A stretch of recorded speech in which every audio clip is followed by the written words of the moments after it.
Tenth science में बेटा हम मेटल्स के एक्सट्रैक्शन की बात कर रहे थे, तो उसमें हमने रिएक्टिविटी सीरीज में सबसे ऊपर जो हाईली रिएक्टिव मेटल की उनका एक्सट्रैक्शन पढ़ा है। उसके अंदर जो आपकी हाईली रिएक्टिव मेटल थी जैसे कि मैग्नीशियम, पोटासियम, सोडियम, कैल्शियम, इनका एक्सट्रैक्शन पढ़ा था। इसके साथ साथ एल्यूमिनियम का एक्सट्रैक्शन हमने पढ़ा था। फिर इसके बाद हमने देखा था कि रिएक्टिविटी सीरीज के जो बीच में पाए जाते हैं वो मॉडरेटली रिएक्टिव मेटल्स बोला। ये सल्फाइड और कार्बोनेट और में मिलती थी, इनका भी हमने एक्सट्रैक्शन चेक किया था कैसे करते हैं। फिर उसके बाद हम चेक करेंगे एक्सट्रैक्शन ऑफ डिस्ट्रक्टिव मेटल जो रिएक्टिविटी सीरीज में सबसे नीचे मिलती है। इसके अंदर बेटा मेनली ये जो सिल्वर, गोल्ड और प्लेटिनम है, ये नेटिव स्टेट में पाई जाती है, मतलब ये रिएक्शन नहीं करती किसी से, तो ये बिना किसी एक्स्ट्रा बॉन्डिंग के अपनी प्योर फॉर्म में मिलती है। ठीक है, जैसे गोल्ड है और प्लेटिनम और गोल्ड तो बेटा बिल्कुल ही रिएक्ट नहीं करते किसी के साथ। सिल्वर तो फिर भी ब्लैक कलर का हो जाता है, आपने चेक किया होगा। ठीक है, तो गोल्ड और प्लेटिनम तो बिल्कुल ही इनर्ट है, वो रिएक्शन ही नहीं करते, तो बिल्कुल नेटिव स्टेट में पाए जाते हैं। इसके अलावा मरकरी जो नीचे आती है रिएक्टिविटी सीरीज में, और कॉपर भी नीचे आता है। ये लेस रिएक्टिव है, लेकिन ये साथ ही साथ जो पाए जाते हैं ना, ये पाए जाते हैं सल्फाइड और की फॉर्म उसमें साथ। ठीक है, सल्फाइड और की फॉर्म में पाए जाते हैं। ठीक है, तो सल्फाइड और की फॉर्म में पाए जाते थे, तो हम करके आए हैं। सल्फाइड का क्या हाल किया था? रोस्टिंग कर दी थी। रोस्टिंग कैसे करते हैं? एयर की प्रेजेंस में, ऑक्सीजन की प्रेजेंस में हीट करो, ऑक्साइड में बदल जाएगा, सल्फर डाइऑक्साइड निकल जाएगी। अब ऑक्साइड में बदला हुआ है, उसको कार्बन के साथ या एल्यूमिनियम के साथ कोई भी ऐसा रिड्यूसिंग एजेंट जो उसका रिडक्शन कर सके उसके साथ उसको रिड्यूस कर दो, रिडक्शन हो जाएगा। रिडक्शन होते ही प्योर मेटल मिल जाएगा और दूसरे का ऑक्साइड मिल जाएगा। ठीक है, तो यही तो बात है। ये क्या है? ये देखो बेटा, जो अभी बताया है वो मैंने लिख दिया है। ठीक है, इसके बाद हम क्या करेंगे? एक्सट्रैक्शन ऑफ मरकरी देखें क्या?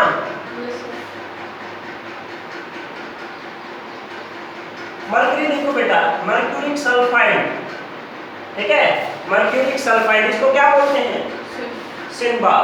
ठीक है, सिनबार या सिनेबार भी बोल देता है, कोई प्रोनाउंसिएशन में हो जाती है थोड़ी। ये सिनबार या सिनेबार यानी कि मर्क्यूरिक सल्फाइड में मिलता है। अब इसके अंदर क्या होता है बेटा? ये देखो सल्फर प्रेजेंट है। ठीक है, यानी सल्फाइड हो है, तो सल्फर को हमें सल्फर डाइऑक्साइड बना के निकालना है। तो ऑक्सीजन दे दो इसको, ऑक्सीजन देंगे और इसको क्या कर देंगे? हीट कर देंगे। हीट कर देंगे तो इस प्रोसेस को क्या बोलते हैं? प्रोसेस ऑफ हीटिंग सल्फाइड और in presence of oxygen is known as roasting. ठीक है, इससे क्या बनेगा बेटा? Hg यानी कि मरकरी का ऑक्साइड बन जाएगा और SO2 सल्फर डाइऑक्साइड निकल जाएगी बाहर, गैस है। ठीक है, इसके बाद क्या किया है? जो ऑक्साइड बनता है ना बेटा, मरकरी ऑक्साइड या मरकरी ऑक्साइड बनता है HgO, इसको कोई भी reducing agent, carbon is a better reducing agent. ठीक है, कार्बन अच्छा रिड्यूसिंग एजेंट है, कार्बन के साथ इसको क्या कर दो? हीट दोबारा से करो, तो मरकरी तो हो जाएगी प्योर फॉर्म में और कार्बन का मोनोऑक्साइड हो जाएगा। Carbon monoxide is also a gas. ठीक है, तो इस तरीके से हम इनका एक्सट्रैक्शन कर सकते हैं। ऐसे ही कॉपर का होता है बेटा। अगर एक एग्जांपल और देना चाहो तो कॉपर में भी यही होता है। अब कॉपर के अंदर खास बात ये है, कॉपर किस में मिलता है बेटा? Cu2S में मिलता है। ठीक है, इसके अंदर मिलेगा Hg, जो मर्क्यूरिक सल्फाइड बोल दो या फिर सिनेबार बोल दो, इसका क्या फॉर्मूला आता है? HgS। कॉपर के ऊपर हम वैसे नॉर्मली Cu2 पॉजिटिव लेते हैं, लेकिन कॉपर का जो सल्फाइड मिलता है बेटा ये Cu2S मिलता है। ठीक है, तो इसमें आपकी जो रिएक्शन होगी ना, उसमें बैलेंस थोड़ा सा अलग तरीके से होगा, उसके अंदर ध्यान रख लेना बस अपना, बाकी सब कुछ सही है। ठीक है, कॉपर सल्फाइड जो मिलेगा वो Cu2S की फॉर्म में मिलता है। ठीक है, बाकी सब सही है, कर लेना, इसको हो जाएगा आराम से। वैसे ही रोस्टिंग करो इसका, फिर ऑक्साइड मिलेगा कॉपर का। कॉपर ऑक्साइड का क्या फॉर्मूला है? Cu2। ठीक है ना, क्योंकि सल्फर पे तो -2 है ना, यहाँ ऑक्सीजन पे भी -2 है।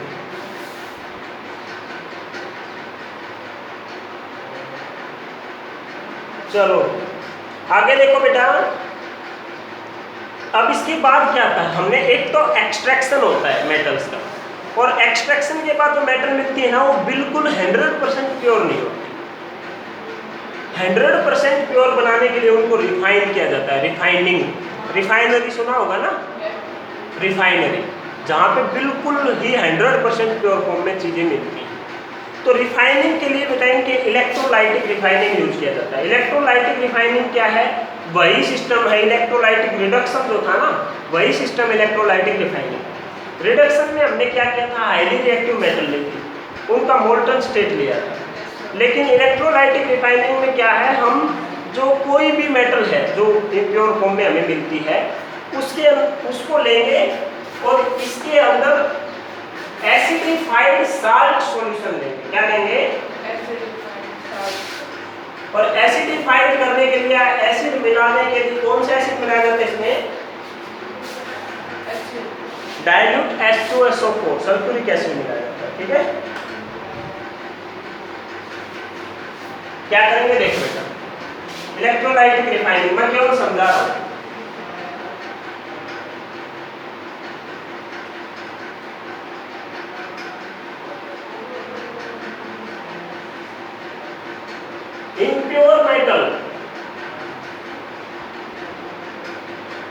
इम्प्योर मेटल का तो हम बना देते हैं बेटा पॉजिटिव। पॉजिटिव को क्या बोलते हैं? एनोड। ठीक है, एनोड की जगह इम्प्योर मेटल लगाई जाती है और कैथोड की जगह पतली सी स्ट्रिप लगाई जाती है। पतली सी स्ट्रिप लगाई जाती है कैथोड की जगह,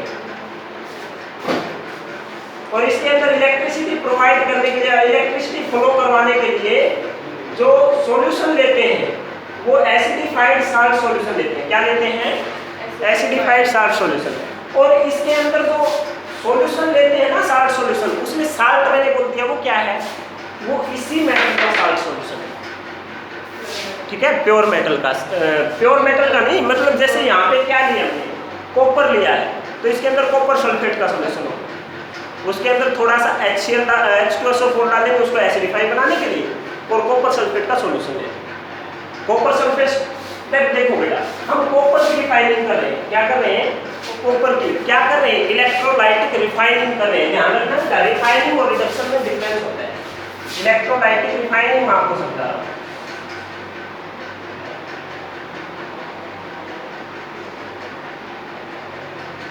मान लिया कॉपर की कर रहे हैं, तो ये इम्प्योर कॉपर मेटल जो हमें मिली थी ना रोस्टिंग वगैरह से, जो भी कुछ करके हमें मिली थी, हम जिसको प्योर बोल रहे थे, उसी की मोटी सी प्लेट को इसके ऊपर लगाना है, उसका एनोड बना देंगे। इम्प्योर मेटल का क्या बना देंगे? एनोड बना देंगे, पॉजिटिव वाला बना देंगे। ठीक है, और फिर कॉपर है तो कॉपर सल्फेट का इसके अंदर सॉल्यूशन लेंगे। कॉपर सल्फेट क्या काम करेगा? As a electrolyte. इलेक्ट्रोलाइट समझते होगे ना, जो इलेक्ट्रिसिटी प्रोवाइड पास करने पर आयंस में टूट जाए उसको इलेक्ट्रोलाइट बोलते हैं। कोई भी साल्ट हो सकता है। अब कॉपर मेटल लिए तो कॉपर सल्फेट यूज करेंगे, आयरन लेंगे तो आयरन सल्फेट यूज करेंगे, जिंक लेंगे जिंक सल्फेट यूज करेंगे। ठीक है, और उसके अंदर एसिड डालेंगे उसको एसिडिफाई बनाने के लिए। एसिड क्यों डाला जाता है? ताकि इलेक्ट्रिसिटी आराम से वो कर सके, प्रोवाइड कर सके। We all know that acid are good conductor of electricity. ठीक है, अब ये जो इसमें कैथोड लेंगे ना, ये पतली सी स्ट्रिप लेंगे। अब क्या है बेटा, जैसे इसके अंदर इलेक्ट्रिसिटी प्रोवाइड करें, प्रोवाइड में बार-बार प्रोवाइड बोला, प्रोवाइड नहीं होता, फ्लो होता है, फ्लो करवाएंगे। जैसे इलेक्ट्रिसिटी फ्लो करवाएंगे, आपको पता है, क्या पता है कि जो मेटल होती है उसमें पॉजिटिव चार्ज बनता है, और पॉजिटिव चार्ज जैसे ही मेटल इसके ऊपर से हटेंगे ना, पॉजिटिव चार्ज मेटल के पास बनता है, तो पॉजिटिव चार्ज नेगेटिव की तरफ अट्रैक्ट होता है। तो धीरे धीरे थोड़े समय बाद हम पाएंगे कि ये तो पतला हो जाएगा, ये डायग्राम ऐसे हो जाएगा बेटा। ये जो स्ट्रिप है ना इम्प्योर मेटल की, ये तो पतली सी हो जाएगी, और जो प्योर मेटल है ना वो इसके ऊपर जाके इकट्ठी हो जाएगी। प्योर मेटल कैथोड के ऊपर जाके इकट्ठी हो जाएगी, और जो एनोड है वो पतला हो जाएगा, और जो इम्प्योरिटी इसके अंदर बची है, प्योर मेटल तो भाग जाएगी इसकी तरफ, तो इम्प्योरिटी बची है वो बेटा फिर मिट्टी बन जाएंगे, एक तरह से समझ लो, तो वो टूट के इसके नीचे इकट्ठी हो जाएंगे। उनको बोलते हैं एनोड मड, एनोड मड। ठीक है, impurity collected under anode in electrolytic refining are known as anode mud। ठीक है, बस इतनी सी बात। बात वही है। अब देखो इसके अंदर भी प्रोसेस क्या होता है, प्रोसेस वही होता है। जैसे कॉपर लिया है तो कॉपर के ऊपर क्या होता है, Cu पॉजिटिव बनेगा ना, कॉपर पॉजिटिव बनेगा। इसके ऊपर था, इसके ऊपर था, ये कॉपर था, इम्प्योरिटी इसके साथ कुछ ना कुछ थी, तो यहाँ से इलेक्ट्रिसिटी प्रोवाइड फ्लो करवाते हैं। ये Cu2 पॉजिटिव में, Cu पॉजिटिव में बन गया, Cu2 पॉजिटिव बन गया, ठीक है। पॉजिटिव चार्ज होती है इसकी तरफ भागेगा, इसके ऊपर जाके चिपकेगा, चिपकेगा ना। 2 पॉजिटिव है, इलेक्ट्रॉन यहाँ से इसको मिल जाएंगे, इलेक्ट्रॉन मिलते हैं यहाँ कॉपर बन जाएगा, कॉपर बन जाएगा, इसके ऊपर चिपकता रहेगा, चिपकता रहेगा, चिपकता रहेगा, ये पतला हो जाएगा, ये मोटा हो जाएगा। तो इम्प्योरिटी हम इसकी तरफ आएंगे नहीं, क्योंकि इसको लेने देना नहीं, कुछ इम्प्योरिटी नहीं चाहिए। तो इलेक्ट्रोलाइटिक रिडक्शन और इलेक्ट्रोलाइटिक रिफाइनिंग कुल मिला के एक जैसे ही हैं। ध्यान आपको ये रखना है कि इलेक्ट्रोलाइटिक रिफाइनिंग जो है उसके अंदर जो लेस रिएक्टिव मेटल है ना, उनको भी प्योर फॉर्म में फाइंड करते हैं, लेकिन इलेक्ट्रोलाइटिक रिडक्शन में हम वाटर यूज नहीं कर सकते, ठीक है। हाँ, इसमें कॉपर सल्फेट का सॉल्यूशन बनाएंगे तो वाटर नहीं बनाएंगे बेटा, कॉपर सल्फेट और किसके अंदर डालेंगे, ठीक है। तो ये बात आपको ध्यान रखनी है। चलो, इसके बाद जो नेक्स्ट टॉपिक है आपका, ये एक्सट्रैक्शन ऑफ मेटल जो है उसके अंदर बेटा आपका इतना ही आएगा। एक्सट्रैक्शन ऑफ मेटल में इससे ज्यादा आपको नहीं करना है। और वैसे काम की बात, कमाल की बात ये है कि जो एक्सट्रैक्शन ऑफ मेटल है ना, इस सिलेबस से पिछली बार भी हटा दिया गया था और इस बार भी सिलेबस में नहीं होगा, ठीक है, क्योंकि अभी तक तो स्कूल ओपन हुए ही नहीं, लेकिन आपको करना है, ठीक है। क्योंकि आगे मेटलर्जी मैंने बताया था 12th क्लास में आएगा, ये दोबारा मेटलर्जी बोलेंगे उसको, उस ब्रांच को। तो मेटलर्जी में आपको दोबारा से पढ़ना पड़ेगा, वहाँ बोलेंगे 10th में नहीं पढ़ के आए, तुम बोलोगे नहीं पढ़ के आए, ठीक है ना। हाँ, तो तुम बोल चाहे ऐसे लेना, नहीं पढ़ के आए, लेकिन पढ़ा हुआ होगा तो थोड़ा ईजी रहेगा, ठीक है। इसके बाद हमने एक्सट्रैक्शन को कंप्लीट कर लिया है। अब कुछ आगे जो बातें हैं वो ट्राई करेंगे। आगे क्या है, आगे आपको जो टॉपिक आता है फर्स्ट लेसन से, फर्स्ट लेसन क्या था आपका, केमिकल रिएक्शन एंड इक्वेशन, उसके अंदर एक चीज पढ़ी थी कोरोजन, उसको दोबारा से उठाएंगे।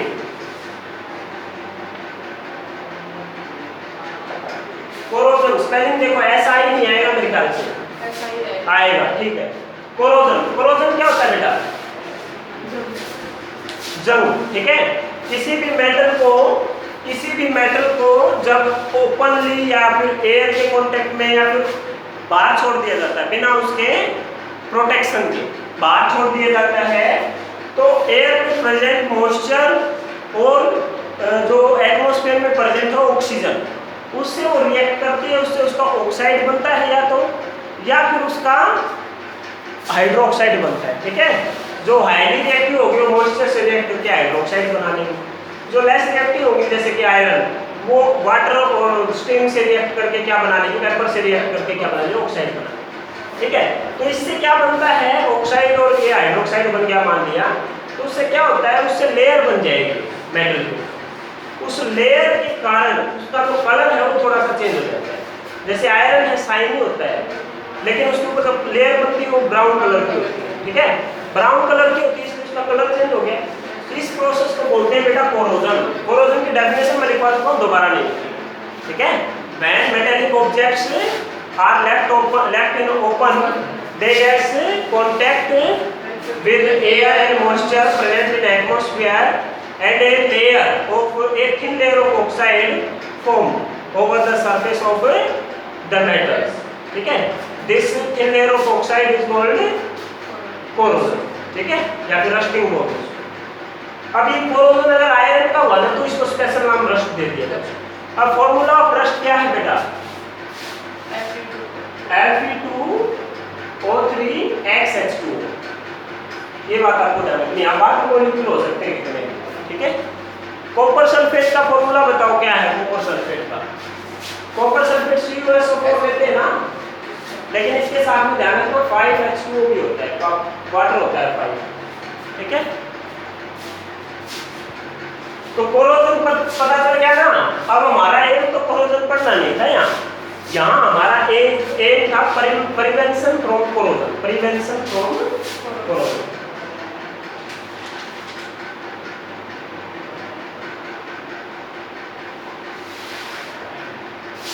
भाई जंग से कैसे बचाएं मेटल के सरफेस को, अब जंग से मेटल का सरफेस बचाएंगे, ये फर्स्ट में भी थोड़ा सा पढ़ा था, कोरोजन तो फर्स्ट में पढ़ दिया था फर्स्ट, ये भी थोड़ा सा पढ़ा था, लेकिन थर्ड में डिटेल में पढ़ लिया। इसके अंदर प्रिवेंशन फ्रॉम कोरोजन में सबसे पहले जो चीज आती है ना, वो तो फिजिकल मेथड आते हैं। क्या आते हैं? फिजिकल मेथड में आपका आ जाएगा सबसे पहला बेटा ब्रीजिंग,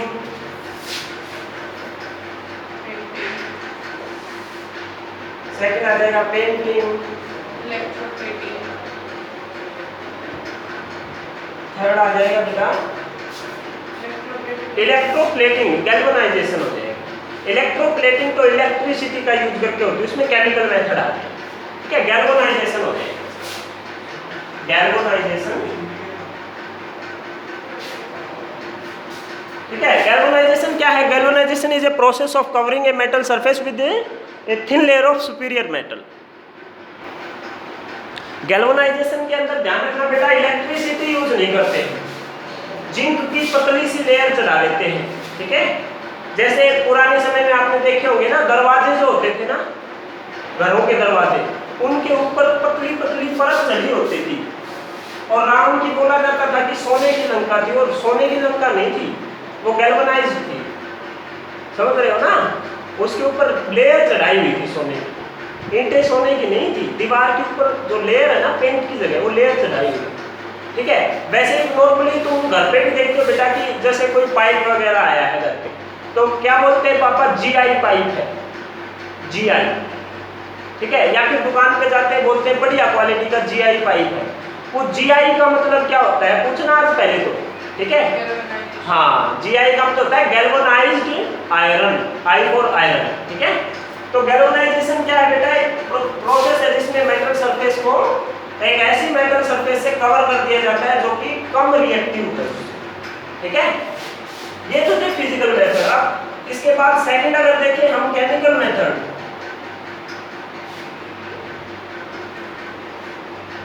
और एक बात कहीं कहीं जो गैल्वेनाइजेशन है ना, इसको केमिकल मेथड में भी काउंट किया जाता है। ठीक है, केमिकल मेथड की अगर बात करें तो इसके अंदर सबसे पहली बात आएगी बेटा इलेक्ट्रोप्लेटिंग।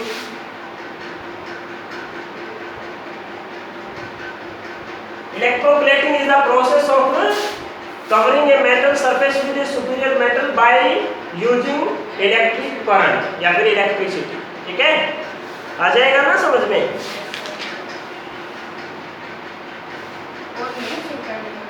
है बेटा, है कि नहीं? अभी और भी बहुत ज्यादा। दूसरा है बेटा एनोडाइजेशन, ये पढ़ा हुआ है ना? Yes sir. SATI1 होगा या ZATI1 है? ऐसे। एनोडाइजेशन क्या है? Anodisation is a process of covering aluminium metal with a thin layer of aluminium oxide which prevent further oxidation. ठीक है, जो और आगे ऑक्सीडेशन नहीं होने देती है। इसके बाद और क्या है?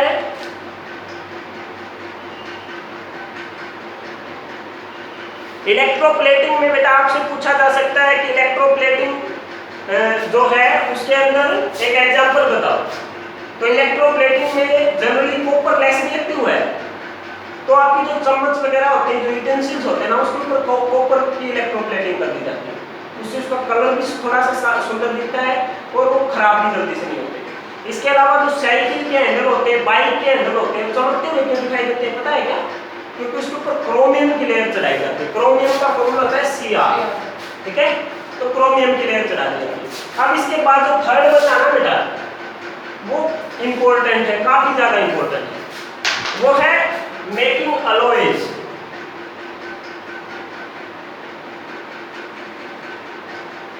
Making alloys. अब अलॉय क्या है? What do you mean by alloy? तो अलॉय क्या है बेटा? देखो, अलॉय होमोजेनियस मिक्सचर है।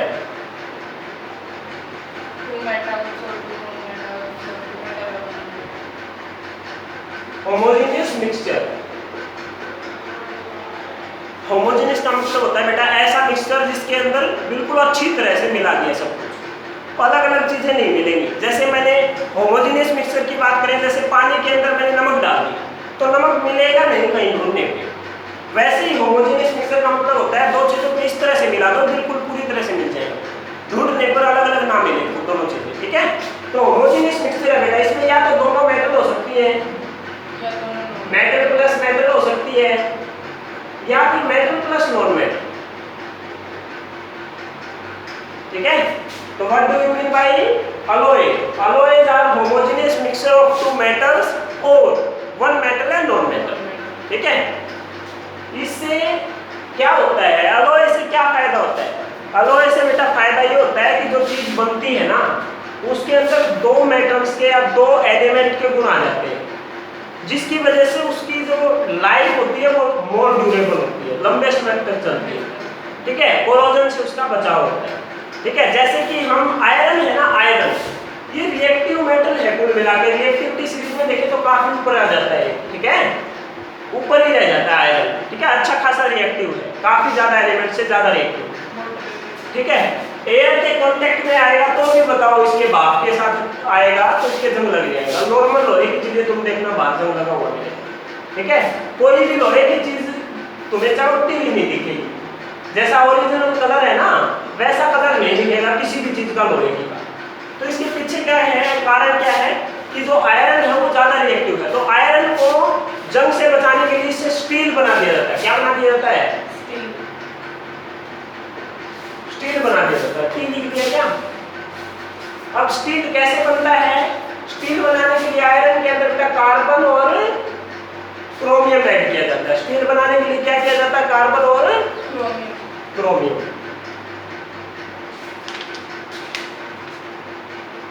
स्टेनलेस स्टील या फिर स्टील बोल दो, स्टेनलेस स्टील में कार्बन होता है,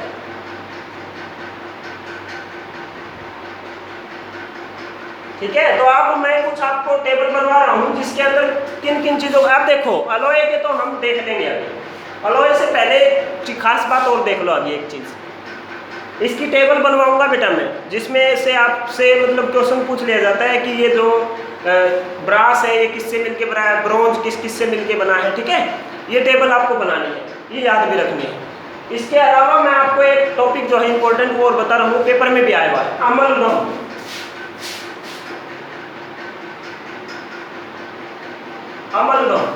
अमलगम जो है बेटा ये उस अलॉय को कहते हैं, देखो ध्यान से, अमलगम क्या होता है? अलॉय ही होता है। अमलगम उस अलॉय को कहते हैं जिसमें मरकरी प्रेजेंट है, ठीक है।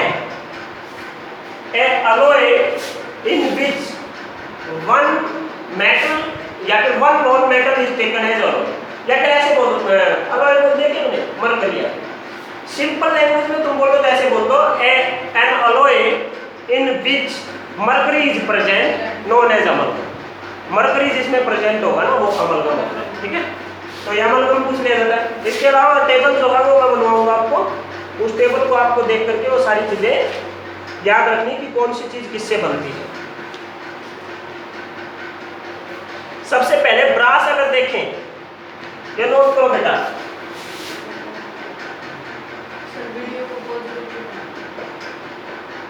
ब्रास देखें तो ब्रास किससे बनता है बेटा? ब्रास बनता है कॉपर और जिंक से, कॉपर प्लस जिंक। इसको अच्छे तरीके से आप अपने लिखते रहना बेटा, मैं तो इसको शॉर्ट में ऐसे ही बता रहा हूँ। ब्रोंज बनता है कॉपर टिन से, ब्रोंज कॉपर और टिन, टिन का फॉर्मूला होता है Sn, ठीक है। टिन है, अगर याद नहीं है तो लिख लेना ब्रैकेट में टिन। इसके बाद सोल्डर, सोल्डर होता है बेटा इलेक्ट्रिक जो वायरिंग होती है ना, जो आपके डिवाइस होते हैं जैसे टेलीविजन है या फिर मोबाइल फोन पे, ब्रोंज ZE ब्रोंज, ठीक है। जो इलेक्ट्रिक वायरिंग होती है उसमें कनेक्शन के लिए सोल्डर का यूज करते हैं। सोल्डर की प्रॉपर्टी ये है कि इसका मेल्टिंग पॉइंट कम है, गर्म करेंगे पिघल जाएगा और फिर आराम से जिस जगह चिपकाना उस जगह चिपका के थोड़ा ठंडा होते ही वहां परमानेंट हो जाता है, ठीक है। तो इसको टाका भी कहते हैं सोल्डर को, SOLDER। सोल्डर बनता है बेटा लेड और टिन से, लेड प्लस टिन। सोल्डर के बाद जो थर्ड है, फोर्थ है अमलगम। अमलगम का पता चल गया भाई, ऐसे अलॉय जिसमें एक मरकरी हो दूसरा कुछ भी हो, ठीक है। इसके बाद आपके लिए जो काम की चीज है वो ये है कि जो गोल्ड होता है ना, गोल्ड, वो प्योर गोल्ड कितने का होता है? 24 कैरेट। प्योर गोल्ड जो 24 कैरेट्स का होता है। लेकिन ये क्या है, ये सॉफ्ट होता है। कैसा होता है ये? तो इसको थोड़ा सा हार्ड बनाने के लिए इसमें 2 कैरेट्स या तो मिलाया जाता है सिल्वर, या फिर इसमें कॉपर मिला दिया जाता है, ठीक है। ये एग्जाम में पूछ सकता है, या फिर इनमें से कोई एक, जो मैंने 4 आपको लिखवाया। अमलगम लिखवाया नहीं, अमलगम का आपको पता ही है अपने आप से, ठीक है। तो आज के लिए इतना ही बेटा, आगे बाद में करते हैं। और वैसे आपका ये लेसन जो है लगभग पूरा हो गया है। कल इसका कंप्लीट, जो एक लेक्चर में इसको कंप्लीट लेसन को डिस्क्राइब कर देंगे, और इस तरह से थर्ड लेसन हमारा कंप्लीट हो जाएगा।